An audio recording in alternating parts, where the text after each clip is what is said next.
father without this particular 5-letter F word would be really hard, much less impossible. And I'm going to share with you the 5-letter F word of fatherhood. What do you guys think it is? Fudge. No. Frick. Friend? No. Frick. Frick? No. French. Frunch. Fish. New word. Fries? Frick. Sure. No. Fried. What? It's Starts with an F. fudgy. Fudge. Oh, here we go. Here it is. You ready? Drum roll. Drum roll. Whoa, here, way back there. Focus. We're going to talk about focus tonight. Focus. You know, if I try to send an email or write a sermon with my 2-year-old and my 4-week-old kid crying, think I'm going to get anything done? No. If I try to clean up the house with my 2-year-old pulling out my leg, telling me to play dinosaurs with him, I'm not getting anything done. It takes a special focus to be a father. But better yet, all you guys have dreams. And a lot of those dreams you put on the shelf because you think, I'm not going to be able to get to these dreams. I'm not going to be able to do these things. I'm not going to be able to do something great with my life. So you take that dream, you put it on the shelf because you don't think you can get there. Here's the key between where you're at right now and your future. The key to your future is focus. The way to your future is through focus. If you want to do something great with your life, if you don't want to just be some scrub, but you want to do something special with your life, you know what it takes to do that? Focus. In this verse, 1 Samuel 17:40, we're going to read about a kid who had focus. His name was David. He's about to kill a guy that's 4 times his size named Goliath. I'm going to read one verse.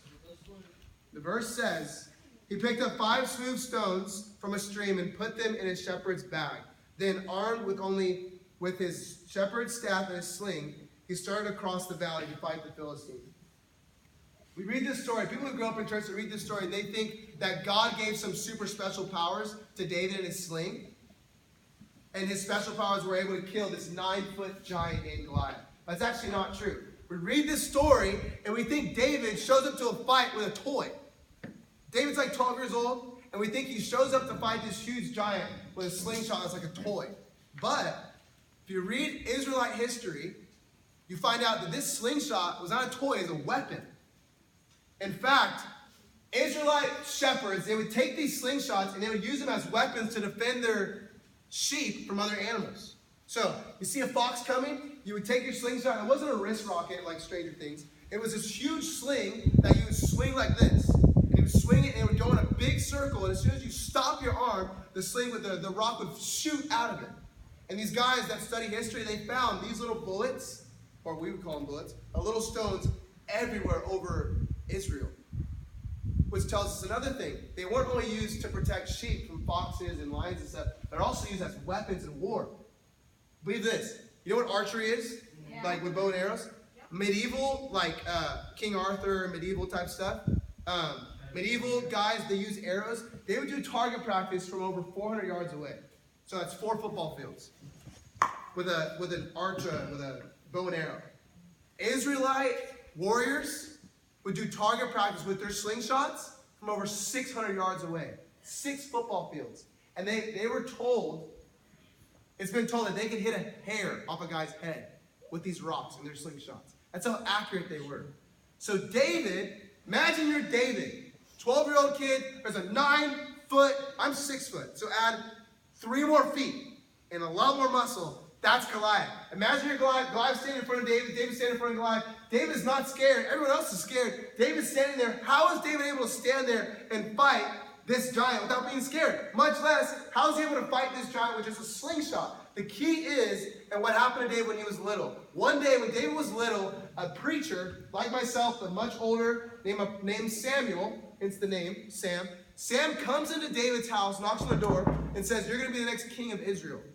And David was younger than you at this time. David goes, whoa, what? David leaves his house that day, goes back to his regular life, but with a different focus. He has a different focus when he goes outside to protect his sheep. He's going back to his regular life, but his focus has changed. How many of you guys want a different focus? Raise your hand if you want a different focus. He goes outside, and this time, when he sees a fox, he puts his sheep behind him, he takes out a slingshot, he starts swinging it, and he's looking at that fox, and all of a sudden that fox, in his mind, turns into a man. He starts thinking, I gotta kill this. I gotta kill this fox, because you know what? One day, Sam says I'm gonna be king, and when I become a king, I'm gonna have to fight wars. And if I fight wars, I'm gonna have to protect people. And if I protect people, then I'm gonna have to be a really good shot with this slingshot. So this fox turns into a man. His focus has changed. How many of you guys know when you have the right focus, things that are ordinary can be changed into extraordinary? When you have the right focus. That math test that you thought you couldn't ace, all of a sudden you have the right focus, you can pass that math test. That obstacle in your life that you feel like you can't get past, that ordinary thing, God can make you extraordinary by having the right focus. See, God didn't make the slingshot magical or the stone magical when he knocked out Goliath. He gave David the right focus. And sometimes we don't have the right focus. And sometimes we can grow up our whole life without having the right focus. I met this guy, I was skateboarding with this guy, and he's like 28 years old. And he's like, yeah, I just moved here from California. I was like, oh, me too. I was like, why'd you move here? And he was like, I moved here with my girlfriend. My girlfriend wanted to move here to be a nurse, to go to the nursing program. I was like, oh, that's cool. Like, what do you do? This guy's like 28. And he was like, I don't really know what I want to do yet. I was like, dude, like, I'm skateboarding with my edge kids. Like, this is part of my job. So I'm working, I'm skating, I have a cool job. But this guy's skating just for fun. He's 28 years old. I'm like, dude, you should be out job searching or doing something productive with your life. He has no idea what he's doing. And guess what? There's a lot of people your age and my age who get to a point in their life, high school, junior high, they have no idea what they want to do. You know why? Because they have no focus. What are those things that you're good at? And if you don't know what you're good at this age, you're way behind. What are those things you're good at? Do you make people feel welcome? Do you make people laugh? Are you good at art? Are you good at math? Are you good at school? Are you good at making people feel, welcome? Or are you, I don't know, what are the things that you're good at? Are you good at a certain sport? Are you good at Minecraft? Are you good at building stuff? What are you good at? There's something that you're good at that you know you're good at. Music, acting. What is this thing that you're good at? Here's the thing about that. You need to take that and you need to focus on it. And you need to put your effort into that thing. Here's the difference between, you ever know who Michael Jordan is, yeah? Here's the difference between Michael Jordan and every other person on the basketball team at the high school he went to, before he went to the pros. You want to know the difference? The difference is, when all those other guys on the basketball team were going to a party, where was Michael going? To the basketball party. To the gym. The difference between you and you being someone great is how much focus do you have. And you will not have focus if you don't believe that you can do something. But here's the thing. God believes in you. I believe you. These leaders out here, we show up every Wednesday because we believe you can do something great. Do you believe you can do something great? And once you believe that you can do something great, you'll have this crazy focus, and you should pay attention to the things in your life that you know you're good at. So for me, I'm good at preaching. One of the only things I'm good at. How do I know? Oh, you guys are quiet right now listening to me. So this is something I've been working on for 6 years. And my dad, I've been sitting underneath him my whole life. He's been preaching my whole life. He's been preaching over 25 years. So the more you focus on a skill and hone it down and practice it, it might mean some days you take your paint and you sit down at a table at a Starbucks, and while your friends are out surfing, you're practicing your art. It may mean when everyone else is out doing something weird, you're out with your instruments, practicing your instruments. Here's the thing. Those things are your ticket to somewhere. Those things that you're good at are your ticket to somewhere else. And here's the thing about David. Every time you see David in the Bible do something good, it's a picture of Jesus. Jesus, when he was 12 years old, you know where he was at? Church. We have one story of Jesus' childhood. All we have is him being a baby, one story of him being 12, and the rest of his life from him 30 to 33 years old. One story of him being a kid. You know why? That's all we need. One day, Jesus and his parents go to the market to buy, it's like Lahui, everything's in Lahui, so they go to Lahui, or Jerusalem, to buy stuff, and when they go there, they lose Jesus. Mary and Joseph lose Jesus. So if you're thinking like, I don't have perfect parents, neither did Jesus. Jesus got lost in Jerusalem. So he got lost, he wanders over to the church, he starts teaching these old farts stuff about God. So, another thing, you can teach old people stuff too. Don't ever let anyone look down on you because you're young. But you can be an example to old people too because you're young. That's beside the point. Jesus is there and he's preaching to these guys. They're listening to him. And guess what? Mary and Joseph go home. And they get halfway back to Nazareth, where they're from, and they're like, oh my God, I lost the Savior of the world. And they turn around and they go back and they get Jesus. And Jesus says to his mom that day, Mom, don't you know I got to focus on what God has sent me here to do? He says that to her. Don't you know I got to focus? He's 12 years old. He had incredible focus. You're in middle school. You can have incredible focus. You can think about those things. If Jesus wasn't focusing that day when he was 12 years old, he would have not gone on the cross. He was 12 years old and he was already thinking, I have one mission, and that's to die on the cross for the sins of the world so I can raise again from the grave and so people can have a way into heaven. He had that in his mind at 12 years old. The thing that separates Michael Jordan from all these other guys, the thing that separates Drake and all these other rappers, the thing that separates actors like, I don't know, Anne Hathaway, because I saw a poster of her yesterday, and all these other actresses, is they were young, working on their skills. And we in the church, we do not tell you guys this enough.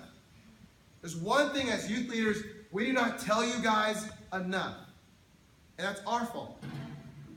But you're going to start to hear it more. You know what that is? It's not an F word. It's you can do it. Whatever it is, that thing that you want to do, eyes on me. You can do it.